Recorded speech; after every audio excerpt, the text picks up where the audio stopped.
because yeah, in fact, I guess a lot of people have the, kind of get carried away. It's so easy that they might, start going up to higher mountains sooner than they should, because it's so easy to do physically.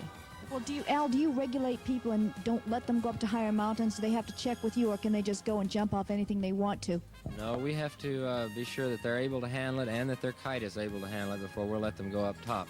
What he was mentioning there, I'd just like to say, here you're fastened under the kite, hanging from it. On a surfboard or skis, you have to stand on top of it and balance yourself. So this is much easier because you could fly hands off easily. Yeah. You see, the kite was developed by Dr. Regallo, whence it was named after, for NASA. For the space program. Still singing. Yeah. It was developed for the space program for the reentry of spacecraft, and they needed to develop a very, very stable, predictable, gliding craft, and they did. And that was quite a few years ago, and then recently some sporting enthusiasts got a hold of it and developed it into the sport that it is today. There's a... Oh, there we are. We're looking out. Yeah, they're all over the place. Yeah, the wind is shifting around a little bit. The wind is the most critical factor. Like in surfing, it's the wave, and in skiing, it's the snow, and in winging or hang gliding, it's the wind. I guess this area, too, Southern California, would be a big area for hang gliding. Yeah. Yes. Yes, it is. Is it mostly done here?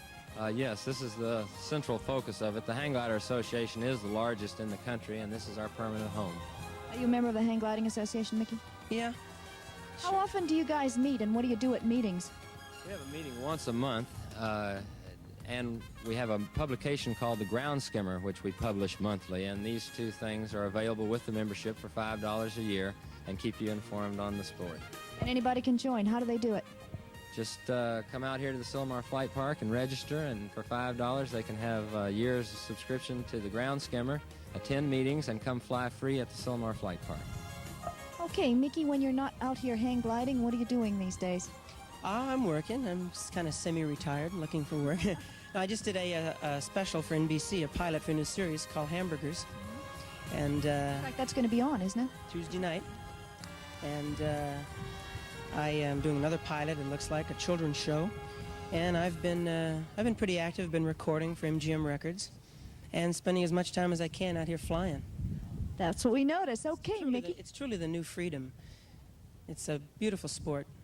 It really is. The flying is flying there is. Thank you very much, Mickey. Yeah. And thank you, Al Waddill, for letting us know a little bit about what happens. We're going to go over to Jim, who's talking to a young hang glider. Jim? Thank you very much, Kelly. As you can see, I've just discovered a pretty little girl here whose name is? Carolyn Harker. Carolyn Harker. How old are you, Carolyn? 9. Now, I got to ask you the big question. What are you doing with this harness on? It's for you to fly. You hook it in the hang glider, and then you hang by it. That's it holds you in there. You mean you are a hang glider enthusiast? Yes. My word, it shows you that anybody can do it. How long have you been flying? About 2 weeks. Have you ever flown for any distance? Huh? Have you ever flown for any distance yet? Have you gone off of a mountain or what do they call it, a rabbit hill? Gone off a training hill before. How far? About 10, 20 feet. Oh, really? Do you like it? Yes. How did you get started in it? Well, my father started flying, and then I wanted to. Are there any other children that you fly with? No, not particularly. There's another young man that flies. Okay, well, nice talking with you, Carol, and we're going to take a little short break right now, and then we're coming back with Senator Alan Cranston, a Democratic senator from California. Thank you very much. Okay, bye-bye. Bye.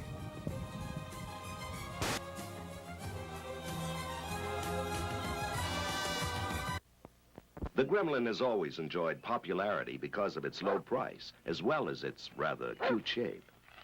I know.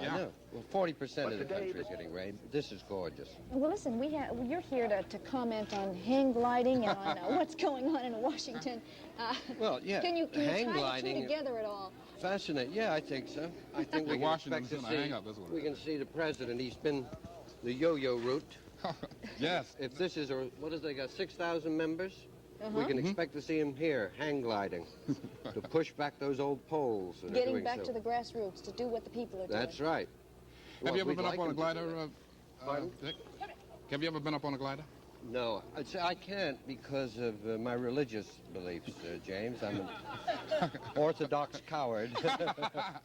I'd love to do it. My two sons are here. They're going to go out to the training slope a little later. Oh, that's The marvelous. moment I can get some insurance on them. The chicken slope. Yeah, I'd love to do it, but I'm going to do it when the president of the society, Mr. Lloyd. Licher, Mr. Licher. When Mr. Licher makes his first flight, I'm going to go with him. Wait a sec. The president of this society has not flown? No, he's like me, an You've Orthodox talked to him? coward. Yeah, I did. I said, did you ever go off of there? And he said, no, I've never gone off from that height. And I said, oh, well, did you ever go off of that hill? He said, no, I've never gone off of that height. How did he get to be I president? said, did you ever go off to trainings? He said, I actually haven't flown. No, he must know Ladies and something. gentlemen, poking holes into this whole Well, we'll scene. see on No, Sport this looks a first. fantastic sport. And when I saw the little girl, that darling little girl you were Yeah, little talking to, Carolyn, yeah. if she can do it, I know my sons are going to shame me into trying it. And she was just as calm and placid about doing it. Really, But you we're going to all go off the training slope. Dick, why don't you be big about it? I mean, start off from the highest point, you know what I mean? So that I you like can to really do get that, the but feel you of have so much time then to regret that you didn't change your mind. From the training slope, I can crash like that, and it's all over. it. Look at it this way, you're a little closer to heaven when you get up there. That's right. Well, I'm also an unorthodox disbeliever. No, that'd be terrible. I meant this gentleman coming down now. They all should be awarded medals. Dick, Well, I just can't Sure get they that do. feeling of stepping off and knowing the first step is about 8,000 feet down. and nothing to hang on to No. but a kite, an overgrown kite. I mean, what comes after hallowed be thy name? There's not a lot you can say up there. But none of them have crashed. I must say, they remarkably, They tell us it's the possible. way they was land. Fascinated to hear that it's virtually accident-proof. I don't know who told you that. Probably a gentleman The trying same to guy sell- that Wasn't the flies. president, What they told try to sell you a hang glider. I did see a young man make a good landing there, and then a gust of wind took the Took him kite over the away top. from him, and it went over the heads of two old ladies who were knitting a life preserver down. Was he still connected to the hang glider? No, he'd gotten out very smartly, but the two old ladies now are flying over West Covina, That's Sally Fields and we'll be back soon, right? and somebody else. I love this sport. It's, what is it, speaking of- $500 for a kite? Yeah, About something that, like yeah. Oh, you can make your own. You can make your own for about 80, 90 bucks. Can you? Yeah. But I wouldn't do that. Yeah, well, the Kleenex doesn't last long. Yeah. Listen, Henry Kissinger this morning is enjoying his Henry honeymoon. Kissinger got married. Yeah. Can you Isn't that believe sweet? it? Broken the hearts of... Well, listen, I'm delighted because he was dating down so the many. field. Are you kidding? So many. Hollywood starlets. Leo Beauties. Gorsey and I are the only two eligible bachelors now, I believe. But I was amazed that he got married. She's much taller than him. Did you notice I that? didn't know that, no. She's about 6, 7 inches taller than Well, him. they've had a 10-year courtship. Have they? How come Kissinger missed you, Kelly? Well, as a matter of fact, I know. Did he ever call you? No, he never called. He never look at called that me. Too late beautiful now, sight up isn't there. it? What? Oh, Look my at that. goodness me. What is Henry Kissinger? What a small world. Ah, that looks so beautiful and pleasant there. That is. Kelly, I think we have to try it. I guess it's pretty easy to steer. I still... We have to try getting on the old hang glider, jumping off the old mountain. Look at that. That is just fantastic. And he looks so happy up there, too. It's Gerald Ford. It is Gerald Ford. What did he call them? What did he call the Didn't you committee love to that re-elect? speech yesterday? I thought he was working for all of my people. Oh, yeah, when he attacked Creep? He attacked Creep and called them an arrogant elitist group, Tomorrow which he'll was probably- what we were saying all the time. all the time, and he's just not. But I don't know how that leaves him with his boss, President Nixon. That it sounded like a very anti-Nixon speech because Nixon was the one who approved It did sound that way. the Did, organization of Creep. yeah, you see that landing? made it. Beautiful landing. That was terrific. Guy looks like Batman coming over here, doesn't he? Now, I wonder, were they applauding for Creep or were they applauding for that landing? What a landing. That was a fantastic landing. It is Henry Kissinger. That is marvelous. Yeah, I must say, that's the first time I've heard Gerald Ford make any kind of statement that I felt was his own. They handed him a couple of speeches earlier, you know. Well, do you think it's because so many people have criticized him in the past for sticking up for the president when he said before that he was his own man? Yeah, they did give him a speech that I thought made him look a complete fool about 3 months ago that he made, you know. And I think now he's really going to, I mean, that speech yesterday, without any doubt, that's Ford and his own man. And I think that's also Republicans in general. Well, they're terribly hurt as to what's the blame that has befallen the Republican Party when it wasn't that at all. It was President Nixon and that, you know, what they called the German mafia. Well, interestingly enough, that speech was written on the plane, he said. I know. You know, rather than having his regular Well, speechwriter. without Nixon's speechwriters helping, too. His own man wrote that on the plane with him. Of course, he threw in that, of course, the president had nothing to do with them. It's just that they were a bunch of adolescents, and from now on, we better go with the party regulars. They stood up and he got a standing ovation, though, from, you know, fellow Republicans, because the Republicans are being shot down in these elections. Do you... And they're totally helpless to do anything until Nixon either clears the air or is impeached. Do you think that Ford was saying that as a sort of like a little tune-up to a warm-up campaign? With all politicians, I believe, everything they say is a tune-up for a warm-up. A tune-up or a warm-up? I really do, yeah. For a bigger deal. Do you think they'll impeach him, Richard? Yeah, I think Mansfield said there were enough votes to impeach, not enough to convict at the moment. And, you know, President Nixon's always quoting great men of history, or paraphrasing him or misquoting him. Any moment I'm expecting him, because he loves Lincoln, he felt Lincoln was very maligned by the press. Not the Washington Post, but whatever was the equivalent at that time. I think the next speech I'm going to hear from President Nixon, he's going to say, as Mr. Lincoln said, you can fool some of the people all of the time, and all the people some of the time. You cannot, however, fool all the people all the time, although I am working on it. I cannot believe, I mean, honestly and truly, if a person in any kind of business came in and told some of the stories that I hear him make in press conferences, when he's talking about foreign policy, I honestly believe is one of the finest statesmen this country's ever had. He really knows his job.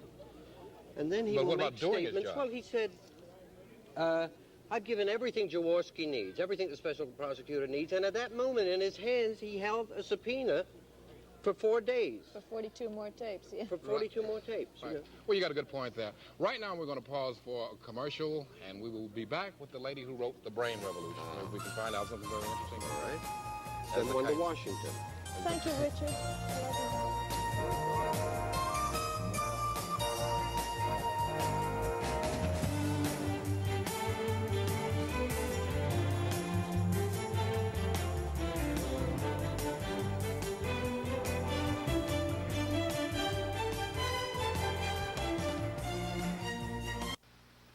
I'm Henry Block, president of H&R Block, the income tax people, with more of my 17 reasons why you should let us prepare your taxes. Number 3, we take all the time we need when it comes to preparing your return. We conduct in-depth interviews to make sure we understand your personal tax situation, and we keep all information completely confidential. Number 8, H&R Block is a year-round service. We do not disappear after April 15th. Number 12, we have had years of experience. Our people have been specially trained. We'll do the best possible job in preparing your return, and then we'll carefully check it for accuracy. Number 16, we'll try to do everything we can to save you money. After all, we want your business again next year. H&R Block, open 9 to 9 weekdays, 9 to 5 Saturday and Sunday. Of the big 4 mattress makers in the country today, only Ortho sells through their own stores, factory direct to you. Nothing to add to the cost of the mattress but the mattress itself. And Ortho's price always includes mattress, box springs, plus the original Ortho pack and double bonus. All the accessories to make sleep complete.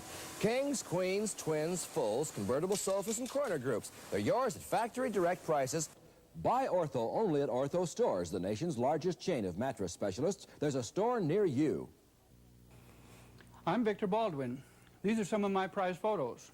Now your cat photo may win a prize too in a special contest from Johnny Cat, the West's leading cat box absorbent. Just snap a photo of your cat and attach it to a label from any Johnny Cat package. If it's judged the best, you'll win this fabulous grand prize, a new 22-foot Apollo motorhome, 50 other prizes too. And to help you, there's even a free color film offer in every package. Details wherever Johnny Cat is sold. KNBC Los Angeles.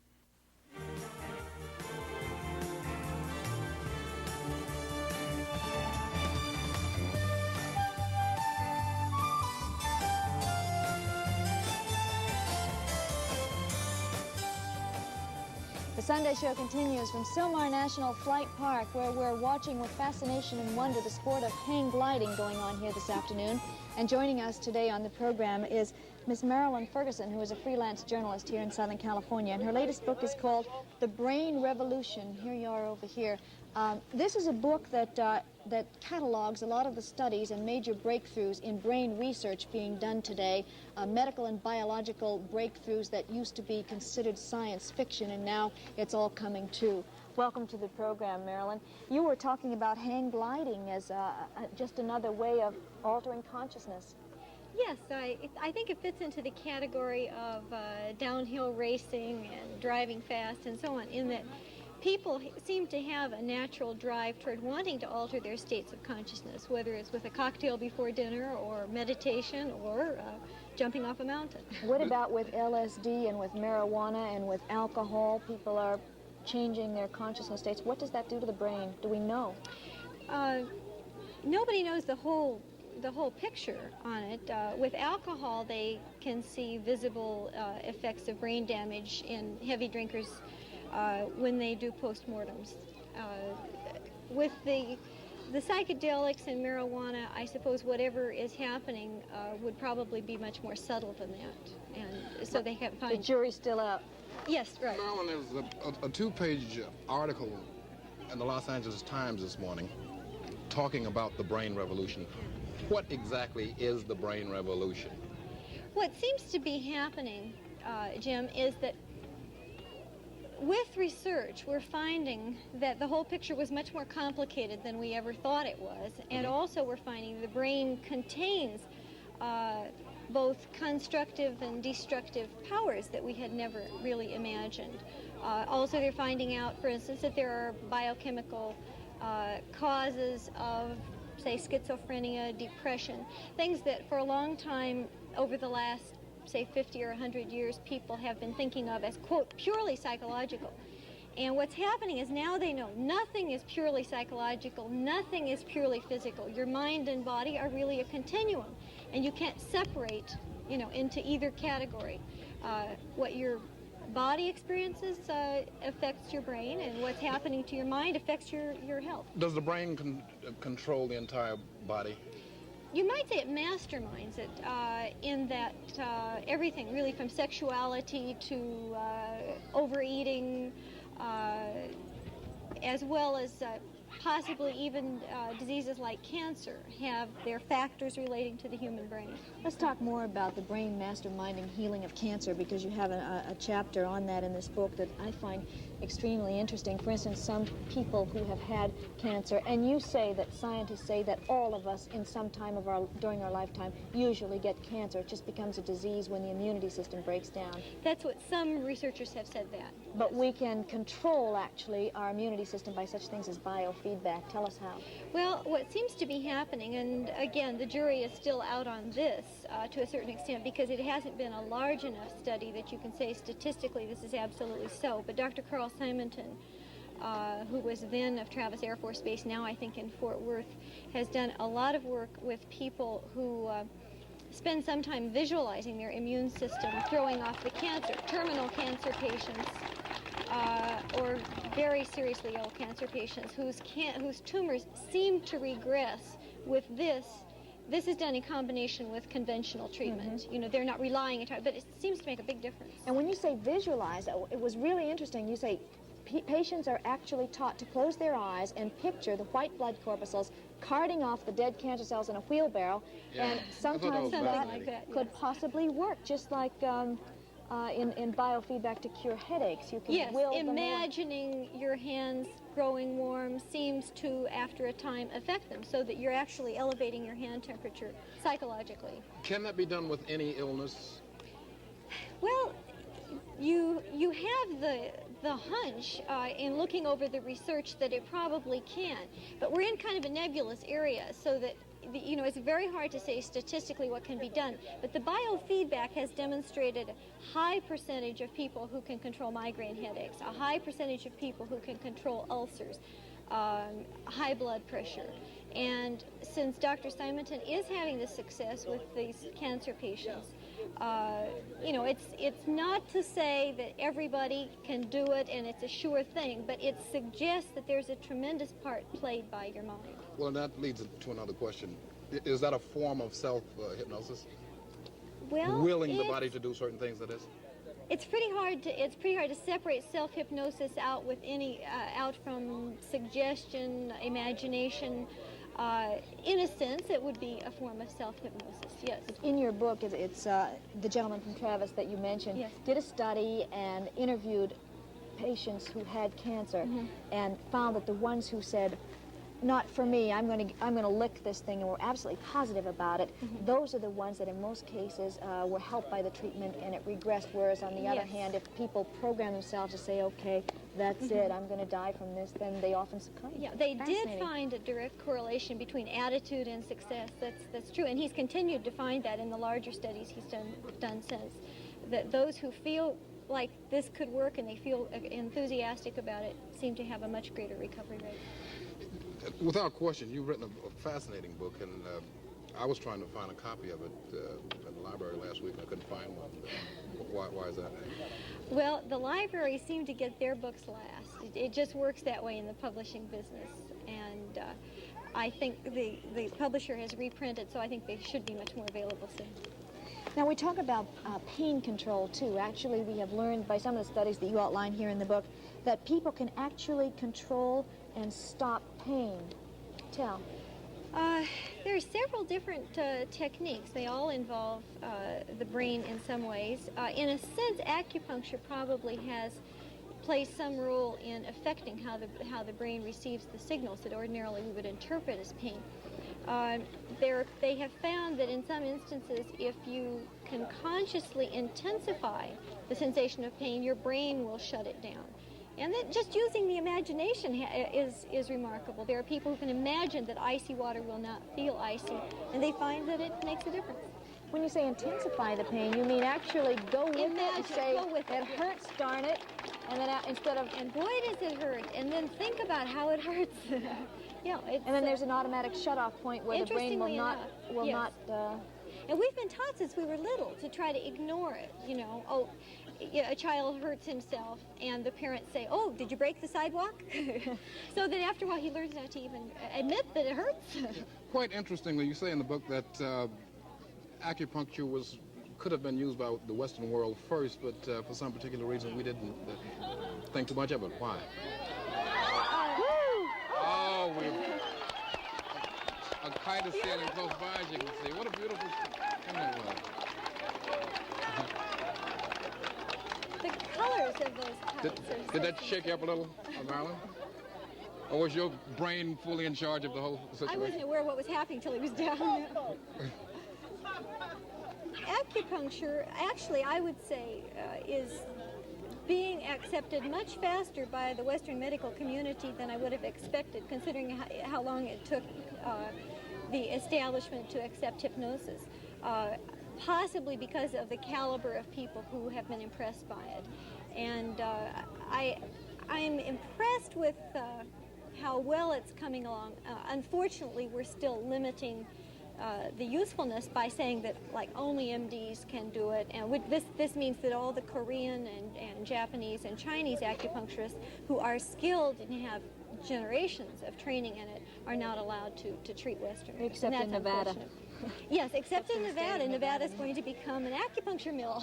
You deal at some length with the limbic brain. What does that mean? The limbic brain is the probably the least understood part of the brain. It's a section that's sometimes called the emotional brain, and it probably has a great deal to do with the so-called altered states of consciousness. It has to do with healing and with memory. Memory apparently is stored through a process in the limbic brain. And partly getting into the limbic brain is what's opening up all these really exciting areas in brain research. Malfunctions may have something to do with mental illness. Do you think that in the future there will be pills to control certain sections of the brain? It doesn't look that promising right now. What may happen is that when people have some kind of a malfunction chemically, they'll refine drugs more and more to try to deal with that. In other words, like try to replace a certain brain chemical. But by and large, drugs have so many side effects that one of the stories I saw in the Times coverage on the brain this morning was quoting a doctor who said, well, any day now we may have one drug you can take if you want to feel aggressive, another if you want to feel loving, and so on. It doesn't look, from the current research, it doesn't look to me at all like they're going that direction. You mentioned that sexuality is controlled by the brain, that the only erotic zone in man is the brain. Well, not the only probably, but that's really where it is all essentially happening. The brain actually controls the sexual hormones, and they found that psychological factors can stop ovulation, for instance. It can cause a person to be sterile. There are just tremendous number of ways in which your brain can affect every aspect of your life, including your sexuality. Not too long ago, I believe there was an experiment conducted on a couple of prisoners, that is to see if they could change their attitudes towards crime. Are you in agreement with that? Well, I believe that what was done was some psychosurgery at one of the California state prisons with the consent of the prisoners. I don't think psychosurgery presents a tremendous threat right now, because I think there are so many people concerned about the possible threat that there's a lot of vigilance. I don't see it as a big, scary, likely thing to happen. However, they usually are doing this type of surgery in the region of the limbic brain, and most of the results from surgery here and in Japan and in Europe have been very mixed. They may be doing as much harm as they are good. So I think they really don't know enough about it to do very much. And too many people have seen the movie Oh Lucky Man, which is yes. all about that. Right. Thank you very much, Marilyn Ferguson. It's a fascinating book. We only just scratched the surface, and not even that. It's called The Brain Revolution by Marilyn Ferguson. Thank you for being our guest. Thank you. We'll take a break now, and Jim and I are going to go hang gliding in just a little bit. Little hang gliding. It's the old Chicken Hill routine.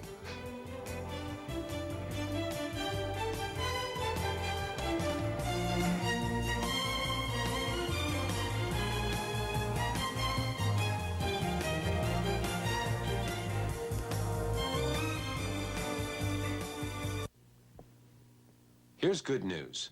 In recent GM Proving Ground tests in simulated driving conditions, 10 Cadillac sedan DeVilles averaged 15.8 miles per gallon at a steady 55 miles per hour. In suburban city driving, they averaged 12 miles per gallon. Of course, the mileage you get depends on how and where you drive, but these tests show you don't have to sacrifice comfort, quality, or security for efficiency. Cadillac, the quality car that makes sense for today. How many markets did it take you to switch to the supermarket? Half a dozen. Oh, the prices are excellent. I wouldn't be here if they weren't. Oh, I'd say quite a few. I went around doing some comparison shopping. About 6 or 7. About a couple of others. 2. About 2 or 3. Don't shop around. Save gas, save money, save your energy. Switch to the supermarket with super low prices. Ralph's. It's super. Hello, I'm Herb Hawkins. If you're planning to sell your home, call our office nearest you for a free estimate. We can also buy your home for cash or lend you the money to buy another. We have 650 nationwide offices referring buyers to our 34 branches in Los Angeles, San Bernardino, and Orange counties. For complete information, call 283-7763. That number again is 283-7763. The bank that served Clive of India in 1763. Queen Caroline of England in 1821.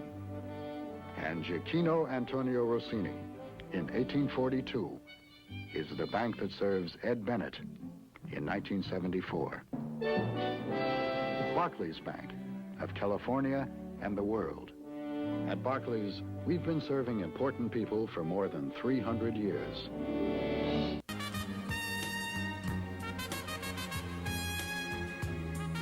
The Sunday Show sails along on a beautiful afternoon at Sylmar National Flight Park, where we're studying and getting into some hang gliding here.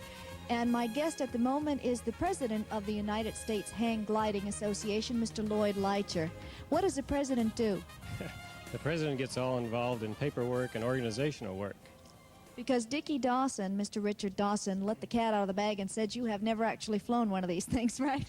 That's right. I have extensive flying experience in gliders and sailplanes, and I started to build a hang glider, but got so wrapped up in the administrative problems of the association that I haven't actually got my feet off the ground in one yet. It's rather embarrassing, but I intend to correct that soon. Okay, maybe this afternoon. But anyway, you do know how these things work, and if you'll, gee, they're really big, aren't they? If you'll sort of tell us what they're made of and why and what they're all about. Go ahead and start. It's basically an A-frame made out of aluminum tubing about 1.5 inches in diameter, high-quality aircraft parts throughout, strong aircraft control cables, and if we lift it up, we can see the rigid structure underneath that the pilot controls the movement of the glider with. By hanging onto the trapeze bar there, he can shift his center of gravity with respect to the kite and thereby make the glider go in whatever direction he chooses. Now, is this a store-bought kite, or is this one of those homemade jobs? This is a store-bought kite made by Free Flight Systems. Would you recommend that people buy them, or can they make them and be just as effective and just as safe? And I know a whole lot cheaper. They can be just as safe if you make them. There are many good sets of plans available now, and most of the manufacturers sell materials and the hardware that you need to make a good one, so there's no problem in that regard. Now, on this kite, where does a guy sit? On this one, there's a little piece of chain there that he hooks his harness onto. This kite is intended to be flown in the prone position, where the pilot wears a harness quite a bit like a parachute harness and is suspended from his back. So he flies horizontally in the supine position. If somebody were flying through the air horizontally in the supine position and all of a sudden Lloyd said, hey, I don't want to be up here at 9,000 feet, can they get it down real fast, or do they have to go as the wind takes them? Well, they can increase their rate of descent by speeding up a little bit and making some tight turns. Your rate of sink does go up in turns. Are there certain kind of forms and turns that are proper, like in skiing? Yes, the basic turn is a 360-degree turn. You can reverse these and make figure eights or S turns in order to position yourself for a good spot landing. Now, for somebody who wants to come out and get in on this and learn how, we've already found out that they can take lessons. Do they have to be a member of your organization, the Hang Glider Association, or can they just come out and do their thing? Well, there will be some people giving instruction here to non-members, but basically the flight park is intended for members of the association. And this is really the permanent home now of the United States Hang Gliding Association, and it's really the biggest association in the whole country. Very definitely. Thank you very much, Lloyd Licher. We're going to go over to Jim McEachin now, who is talking with a hang gliding pilot, and I'm glad to see it's a lady. Thank you very much, Kelly. We are talking with Eileen Adonis, age 17.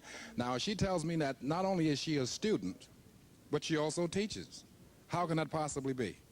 Well, as you go along, you tell them what your instructor tells you to go on to tell the other person that you're trying to teach the same thing. And you can make up with your mistakes and tell them what to do just from your mistakes. I see. Well, have you ever flown off of one of these huge mountains, which looks to me like it's Mount Fujiyama, which is about 12,000 feet? Have you ever flown off anything like that? No, not quite yet, and I hope to someday. Where do you fly from? Fly from the training hill that we have over on the side. It's about a 50-foot hill that we train over there. How long have you been training? Oh, for about 2 weeks now, but I've had previous lessons before. Now, I want to know a little confidential question. Are you ever scared? Well, at first you are, but the only thing, like my instructor says, when in doubt, just push it out, and that's when you flare it out. You stall the kite. Okay, thank you very much, Eileen. I'm going to send you... We'll go right back to Kelly. Thank you very much. Thank you. I've run into a gentleman from Granada Hills who is an electrical engineer, Mr. Bill Jones, who flies out here at Sylmar National Flight Park, which, even though this is the grand opening, it was here all the time. Flies out here every weekend. I guess we've had another good landing. Yup. How are you, Bill? Very good. It's sure an exciting sport. Now, you've got some of the goodies that one would wear when... Prone harness, and there's two basic types of or methods that you use to hold yourself in the kite. This is something similar to a parachute harness and allows you to either fly upright or lay over into a prone position. What's more fun? I prefer the prone. Other people prefer the swing seat, so it's each his own. Actually, when you're prone, it's more like a bird, right? You're flying it yourself using your body. Mm-hmm. It's the flying of hang gliders is more like actually being a bird than any type of flying that you could get involved with. Flyingest flying there is, because you do use your body. You made a spectacular flight last summer, right? Tell. I sure did. I placed 5th in the National Hang Glider Championships right at this hill. And I missed 2nd place by a mere 10 feet on my landing. And it just goes to show you on how keen the competition really was. That's the competitive part of it. I was talking about the time you jumped off Mount Wilson. Yes, I took off just below your TV station on, I think it's called Video Road, and flew down to Altadena. It took roughly 15 minutes to make the flight. Flew from Mount Wilson to Altadena. Did they serve lunch on the way? Did you bring a lunch? No, I didn't, although there has been some flights over in Hawaii where the pilots actually have taken lunch and water with them, and the record is over 10 hours now in flight. Wow, that's some record. Thank you very much, Bill. May you go on to bigger and better things if that's indeed what you want. We're going to take a break now, and we'll be right back, Jim McEachin and myself, with Senator Alan Cranston. Thank you. To welcome a regular on our program, Senator Alan Cranston, the Democrat from the great state of California. Welcome back. Thank you. Delighted to be back with you, Kelly. And I understand that you'll be hang gliding. Little hang gliding a little later, Well, Senator? they got a little place I can start where it isn't as off of a pebble, right? The chicken slope, which we'll all do after. We'll all do it. You do a lot of running. Yes, I do. I'm competing in track, and I'm running in the professional meet in the sports arena. You turned pro. Yeah, I've turned pro. Really? Well, I'm not being paid for the running, but I'm running with the professionals. I ran with them in Baltimore, and I'm going to in L.A. and in San Diego in April. Speaking of running, you're running for re-election. Is that true? Right, I am. Glad you brought that up. All right. What do you think your greatest accomplishment has been in the past 5 years that you've been in the Senate? Well, two things that I think have perhaps had the greatest effect are helping end the war in Vietnam.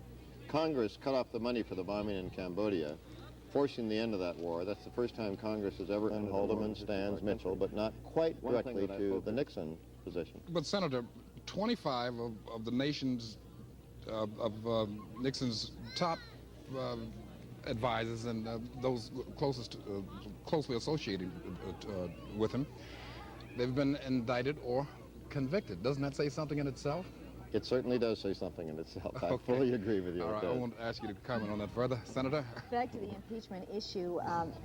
You gave your reasons for wanting to impeach him, but Senator Buckley just a couple of weeks ago came out publicly urging the president to resign, and his position, of course, was that this country would go through all kinds of hassle and emotional anguish if we do go through that impeachment trial. Do you not go along with that? No, I don't go along with that. I think the country is adult enough and tough enough to do what the Constitution calls for us to do under circumstances like this. The people are taking this pretty well in stride. The country's business is still being attended to. Even the president has managed to do some of his work, although not all of it, under these circumstances. For example, he and Kissinger, I think, have handled the Middle East crisis quite well. I think the president has been unable under these circumstances to handle the domestic policies, energy, employment, inflation, with much effect. He's ignored the needs of veterans, although today he made a great plea for them. It's his fault to a large degree that they are not getting the care that they should be getting. But those are not reasons for just driving them out without a fair trial. That is what is required. And resignation, I'm repeating myself now, I just don't think is the proper way because it would leave too many questions. We wouldn't really know whether he was guilty or innocent if he left pleading innocent, but suggestion that he was a martyr of the press and of his political foes. Senator, on another issue, which I think is directly related to the President's administration, that Congress is the most responsive area of government. Would you not agree to that? It should be, because we are closest to the people. We represent the people. They have a crack at members of the House every 2 years. The senators have to run every 6 years, as I am now running, and we can mingle with the people. We can come out to an event like this. People can talk to us. A president can't. All right. He's isolated. So we are the representatives on national matters closest to the Fine. people. With, Yes, you can do that. with that in mind, a gallon of gas today costs 29% more than it cost last year. Heating oil is up over 65% than it was last year, as I'm being attacked by a bee. That's a big one, too. Yes, it is. But yet and still, no one is saying anything, no one is in favor of a price rollback. Why not? I'm in favor of a price rollback. The Congress was in favor of a price rollback and passed a bill, and unfortunately President Nixon, who's been taking his cues too much from the oil companies, vetoed that bill, and we did not have a strong enough majority, a two-thirds group in the House and Senate to override that veto. That's one of the important aspects of this year's elections. I hope we can get more stand-up, take charge, effective people in the Congress, and I'm speaking of Democrats and Republicans, people of character and ability who will, I hope, win enough support in this year's elections to give us the two-thirds majority we need to override that sort of veto. And we've had a lot of other very unpleasant vetoes of the minimum wage, of efforts to deal effectively with poverty, with pollution, with many other problems in our society. Do you have any information, Senator, about whether or not there is enough oil? Just the other day I read that Standard Oil has come up with a couple of memos saying that, and company, of course, saying that they were worried that there would be a surplus of oil through 1978, and consequently that would drive profits down. Now that leads us to wonder, is there a lot of oil around and who's fooling whom? Do you know anything? I hope I do. I hope I know something. But I cannot answer that question with total confidence and accuracy, because there's a law that enables the oil companies to withhold certain information we need to know all the facts. We tried to get that law repealed, and President Nixon vetoed that bill, so that we are unable to get all the facts we need. We will pass that bill again, and I think we'll pass it in a way that will not be vetoed, and then we'll get the information. I think there is not enough oil to meet our needs over a sustained period of time. We've been consuming far more than we've been developing production capacity to supply our needs. We've been wasting a great deal, and about 10 years from now, we were headed for a very serious shortage. Fortunately, the Arab cutoff and the crisis we've been through, I think, will lead us to take steps that will mean we won't have that shortage 10 years from now. But isn't it true, Senator, that we've imported 9% more oil in 1973 than we did the previous year? I've seen that statistic. I guess it's an accurate one. I'm not sure. We've also exported some, and you know, one thing we're doing, which again, I fought, but we didn't have a majority that would go along, we're sending a great deal of oil to Indonesia, to Vietnam, to keep the South Vietnamese army rolling in oil. We're taking it away from the American consumer, and I think that's an outrage. We've done enough in that war. We shouldn't be sending our oil over there. Senator, in the area of campaign reforms, you've been into some legislation. What exactly do you propose? How should we change this whole thing? That's the bill that's right now on the Senate floor. I'll be working on that tomorrow in Washington. What I propose, and what I think a majority of the Senate will do, is to eliminate big contributions by going to a $3,000 limit.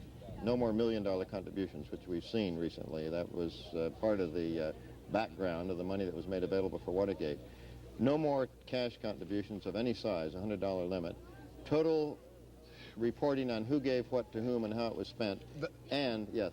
That $100 limit, is that from John Q. American, or is that from... Nobody to give $100, more than $100 in cash.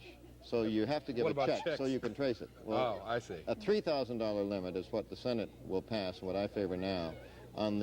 That would be the most that anybody can give to one candidate. Now, that's only the beginning. I favor going further and going to what's called public financing, where we expand that $1 checkoff, you know, on the income tax form. And those of you that haven't paid your income taxes, I urge you to check off that dollar for clean politics. You can do that without increasing your taxes. We want to increase that $1 checkoff to make it $2 to ensure that there will be enough money from every taxpayer at the rate of $1 or $2 from each to finance campaigns, to pay most of the cost. Then we could write a $250 limit on the amount that anybody can contribute. And the reason for doing that is to get to the point where nobody with a lot of money can buy an advantage in the decision-making process in our politics and government by making huge contributions. When you make a huge contribution, you may have a big impact on how the person's going to act and on certain decisions. That's not right, but that's the way it works. But suppose a little guy, the small guy, spends $2 and then he doesn't want his money to go for John Jones. He wants Bill Jones. How can he control it? It may be that it will be possible to earmark it for the Democratic or Republican Party, but you cannot go further than that. You can't, when you're paying the income taxes, know who's going to be running at the time your money will be used. Now, President Nixon raised that point, and I don't think it's a very valid point. The objective is to get a lot of money from many people so that candidates won't be dependent upon just a few people in their campaigns and dependent upon their advice after they get in office, as some of them are. You pay now the salary of some people that you don't believe in through your taxes. Well, you're presumably paying the salary of some people that are doing things you don't believe in, and there's no way to get around that. But we can free people in public office of the obligations, the corruption, the compromising that comes out of huge contributions that all too often buy some impact on the behavior of that person if he wins the office. Senator, we're out of time, but I do want to get one thing in before we have to go, and that is while you're behind limiting so that special interests are not buying candidates, you are at the same time accepting contributions to your own campaign, like $6,500 from Marvin Watson, who is executive vice president of Occidental Petroleum. Now, how do you justify that, and how do we know that the oil interest isn't buying you? Well, you have to judge the individual while politics is like it is, and while you have to get money from contributors to run a campaign. In California, we have such a huge constituency. TV spots, radio spots, newspaper ads cost so much, 20 million people to reach, 8 million voters, that you cannot make it on small contributions. I want to eliminate that system, and I think we will do so. I think my record on the oil issue will make pretty plain that oil companies haven't bought any influence over my behavior in the crisis that we find ourselves confronting. I'm for a rollback. I'm for dealing with our tax situation in a way that ensures they pay more taxes. I'm for doing what's needed to get the oil for our people. So you will practice what you preach when they change the law. Right, I most certainly will. Thank you very much, Senator Cranston. We are going to take a break now, and we'll be right back, and Jim McEachin and I will do some more hang gliding. A little hang gliding this afternoon on a beautiful day. Okay. Thank you. Good to be with you. Stay here.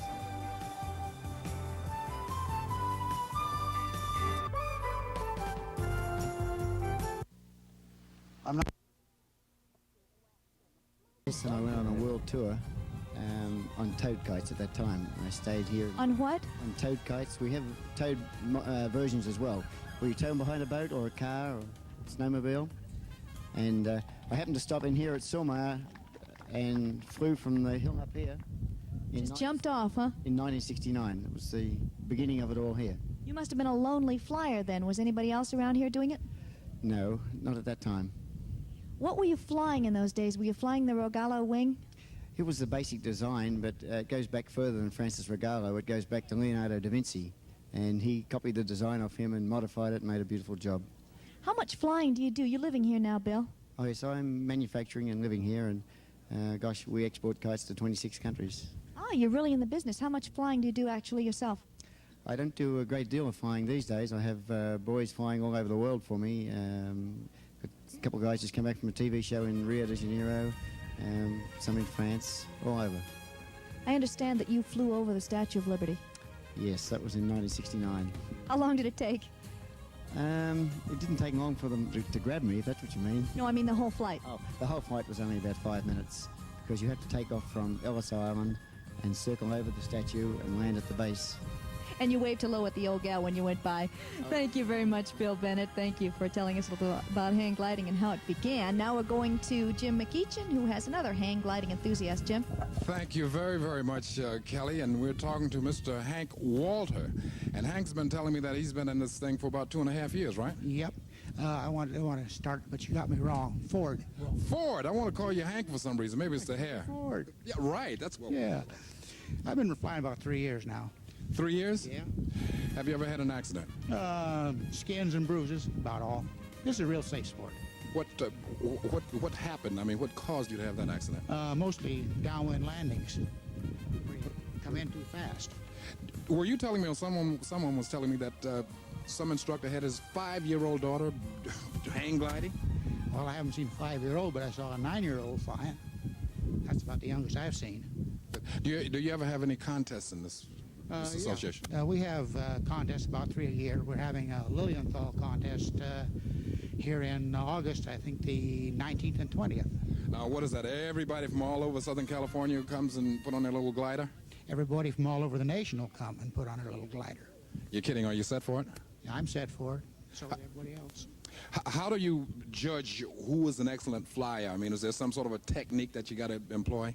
Yeah, you just watch and see how a man handles his kite, and that's it. I mean, either you're part of the kite or you don't fly. One or the other. Is there any distance involved in the contest? There's distance, duration, and maneuverability. Everything is involved. Now, Ford, since there's no one around here but you and I, tell me, are you ever scared up there? Come on. If you're not scared, you don't fly. I finally got somebody to tell the truth. Thank you, Ford. We're going to go back to Kelly. And I found me another hang glider. I'm not supposed to say hang glider, hang gliding pilot or enthusiast. This is Al Schiesel, who for a living sells water beds, right? Right. And for fun, you come out here and fly these things. Coming out about 4 weeks now. You've only been flying for 4 weeks. Yeah, I started taking lessons from Al about 4 weeks ago, right? What have you built yourself up to now in 4 weeks, Al? We took off of this hill over here about 2 weeks. You're kidding, the big one? No, not the big one. The little one underneath it. Not ready for the big one yet. Maybe 2 more weeks. So are there any, have you noticed any dangers? Have you had any mishaps yet so far? I haven't, no, nothing more than the skin knuckle. But that's about it. It's really pretty safe. So you're not frightened? No. Oh, a little bit, maybe. Not a whole lot. Is it something that when you get into it, it just really grabs you and that you can't stay away from it? Are you out here every week now that you found it? Yeah, my wife's going to divorce me, I think. I've been out here every week since I started. It's so different than being in business or just doing anything else I've ever done. It's a real feeling of freedom. Why don't you bring your wife out here and let her do it too? She's been out the last couple of weeks. She didn't feel like coming out today. She doesn't really want to do it. It's something, if you don't want to do, you shouldn't do it because it could be dangerous. Yeah, I don't blame her. I don't think I want to do it either, but they keep insisting they're going to give us a few lessons. How have the lessons been going? They've been going really good. I think he starts them every month. For anybody that wants to come down and try it, it's really a good thing to do. Did you buy a hang glider, or are you holding off? No, I bought one. In fact, we're putting the sail on it now. A couple of my friends are doing it, and we'll have the sail on and be ready to go. Probably do a couple of flights off the training hill this afternoon. Just took the $600 out of the grocery money and went down and bought it right away. No wonder your wife is mad. Thank you very much, Al. We're going to take a break now, and we will be right back with Bill Connett, the IRS Acting District Director in Southern California, to talk about income tax.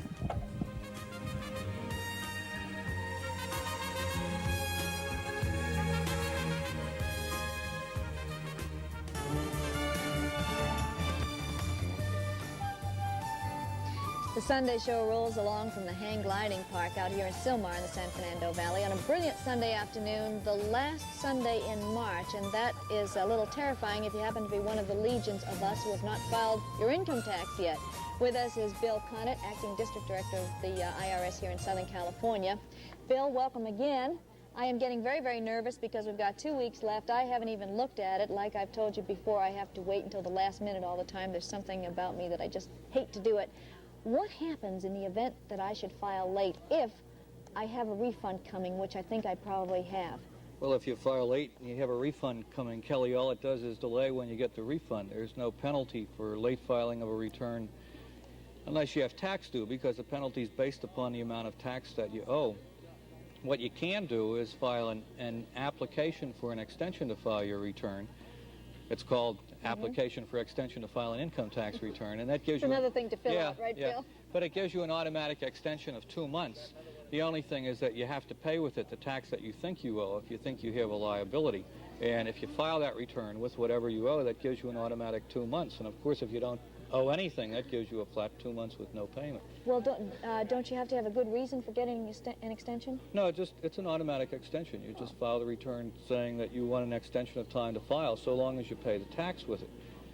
If you don't pay all of the tax that you owe, you're subject, first of all, to a 6% a year interest on the tax that is due, and then if you underpay by more than 10%, you're also subject to a penalty of 0.5% a month. So, it could be like 1% a month penalty. So if I have a refund coming, there's no point in my filing for an extension. I can just send it in late, and they won't come around to my house and Yeah, they might very well. That's why come to my house? Yeah, that's why I What filed if I tell them you said it was okay? I didn't say it was Oh. okay. That's why you better file the application for an extension to file. Okay.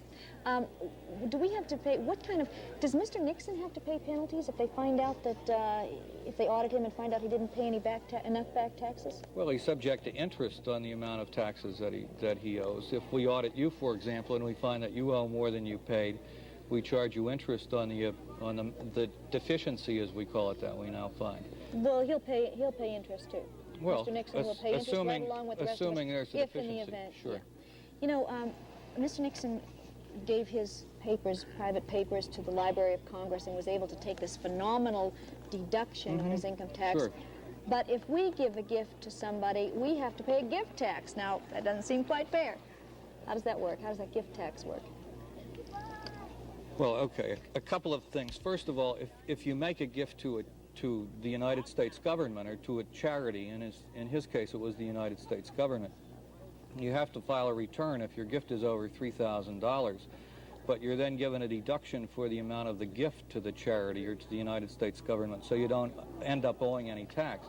If you make a gift to an individual or someone not a charity, for example, of over $3,000, you have to file the return, but in addition to the $3,000 exemption, there's an exclusion of $30,000. It's fairly complicated. What I'm saying is you can give somebody $3,000 a year tax-free, and on top of that, in your lifetime, you can give an extra $30,000 tax-free. But once you get past the $30,000, if you give somebody more than $3,000 in a year, you're subject to gift tax. They aren't. The person who gets it doesn't have to pay tax.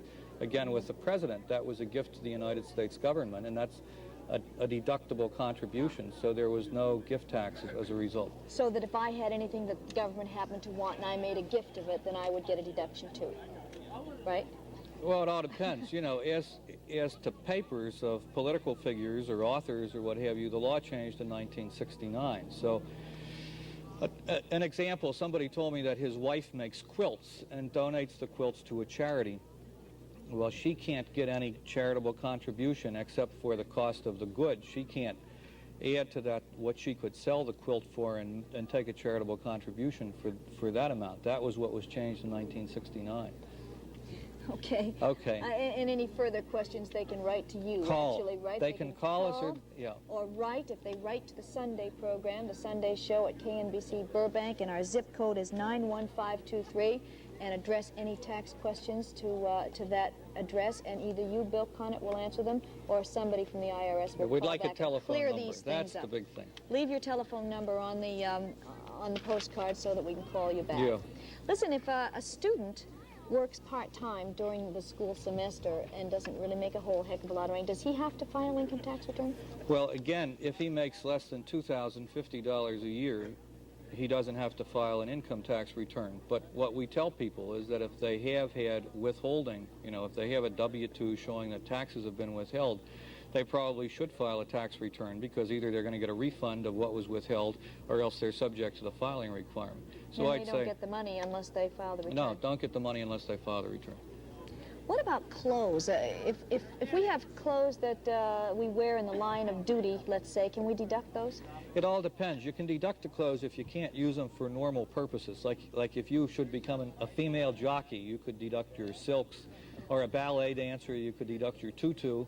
Military officers can deduct their swords, for example, because they don't have a lot of use in everyday practice. Firemen, policemen, people like that. But if what you wear is stuff that you could wear all the time, then you can't deduct the cost. Yeah, but what if you don't? What if you buy all these clothes, for instance, to do a program like this, and you hang around in your jeans all day, and you wouldn't buy them otherwise? Isn't that fair that you should deduct them? Yeah. You know, if you could prove that the minute the program's over, you whip these clothes off, then you could deduct the cost of the program. You know, streak for home, that'll give us a documentary establishment. Okay. What about makeup, eyelashes, and all that jazz if you don't happen to use them otherwise? If you don't happen to use them otherwise, but I guess there would be some difficulty in establishing that in all probability, because I guess most people do. What about sick pay? Do we have to pay taxes on sick pay? Well, Okay, this is a fairly complicated, you know, we're getting into complicated Well, that's what you're here for. It's complicated, and if you can't answer it, nobody can. No, it goes like this. If your sick pay is less than 75% of what you usually get, then after you're sick for 7 days, you can start getting up to $75 or whatever you get paid as a sick pay exclusion. If it's more than 75%, then you have to be sick for 30 days before you get an exclusion, and then you get up to 100. You ought to call us, you know. No, the simplest thing is if you call us, we'll give you a form, a sick pay exclusion form. And if you just fill out the lines and follow the instructions, it all works out fairly easily. Then you can decide whether it's better to be sick for 7 days or for 30 days, yeah, and if which would work out to your advantage. Yeah, a couple of qualifications. If you have like an insurance policy, you know, that you pay for yourself and you get money from the insurance policy, that's not includable as income, so that's excludable. And also, if it's less than 75% and you're a day in the hospital, then you don't have to wait 7 days. See, it's not easy. I hope you stay healthy. It is not easy. I hope so, too, and I hope all of you out there do. And if you're getting sick with your income tax problems, write or give a call to Bill Connett here, and he'll straighten it out for you. Thank you, Bill. You'll be with us next week? Yeah. Yep, until the whole thing is through. And we'll take a little break now, and then Jim McEachin and I will be right back to do some more hang gliding, or talk about it anyway, okay? Thank you, Bill.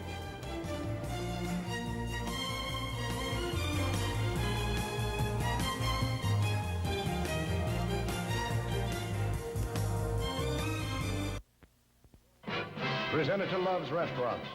Gold medals for barbecued ribs. Jim McEachin, I thank you kindly. I got to thank you. It's terrific working with you, and I hope we can do it again sometime. I'm sure we will. And now what we're going to do is put these mics down and go up and get under our kites Where are and you come going to be off the next hill. week first? Tell me that. Next week, we are going to be in West Covina at the Ridge Riders Club, and we'll be covering the South Hills Horse Show. We're going to have Eli Wallach and Ann Jackson with us, along with many, many more fantastic guests. Now let's go hang glide. Shall we do that? Okay. Have a good time all week. Be good, behave, and we'll see you on the news, okay? Bye-bye. And you'll see Jim on Tenafly. Right. Streaking.